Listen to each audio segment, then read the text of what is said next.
Et concernant l'Iran, le statu quo perdure. Dans le détroit d'Ormuz, le régime de Téhéran paraît en position de force, mais dans les faits, son économie est exsangue. L'inflation était de 66% en juillet. La monnaie locale s'est effondrée, tout comme les exportations de pétrole. Avant de retrouver Siavosh Ghazi, notre correspondant à Téhéran, on écoute la colère et la résignation de quelques citoyens. C'est vraiment très difficile. Je ne pense pas que les gens puissent supporter ça encore bien longtemps. Que cela nous plaise ou non, la guerre a un effet négatif sur tout. Mais nous y sommes habitués et chacun essaye de s'adapter. Les autorités jusqu'au public, tous s'adaptent à la situation.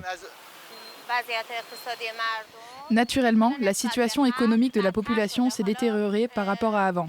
Et les mesures que le gouvernement a prises à cet égard ont eu peu d'effet pour compenser l'inflation que le pays connaît actuellement.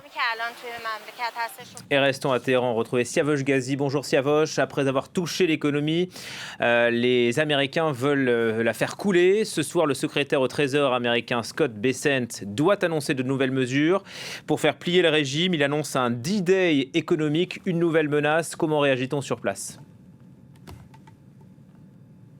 C'est la crainte d'une nouvelle inflation encore plus importante, puisque la monnaie iranienne a poursuivi sa chute encore aujourd'hui. Le rial est à son niveau le plus bas historiquement et continue sa chute. Cela peut avoir des conséquences bien évidemment sur le prix de tous les produits, notamment de consommation courante, et donc affecter durement la vie de tous les jours des Iraniens.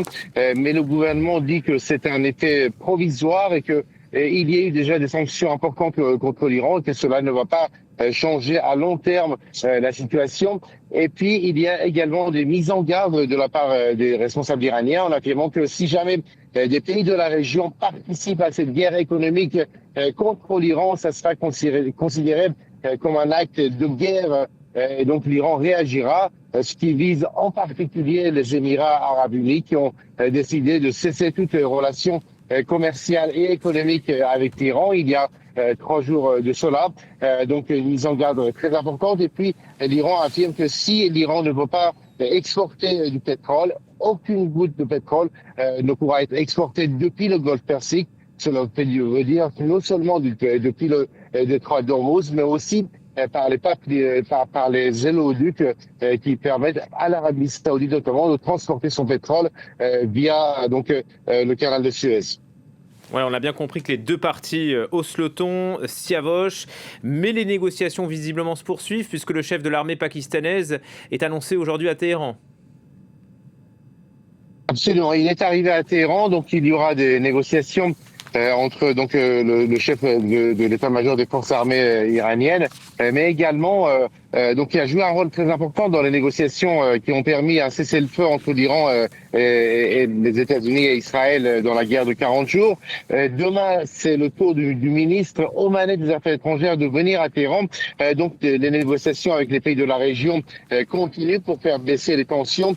Mais pour l'instant, ici, on s'attend à ce qu'il y ait donc une nouvelle hausse des pressions de la part des États-Unis et puis peut-être une fermeture encore plus serrée du détroit d'Ormuz qui va empêcher toute exportation pétrolière depuis le Golfe Persique.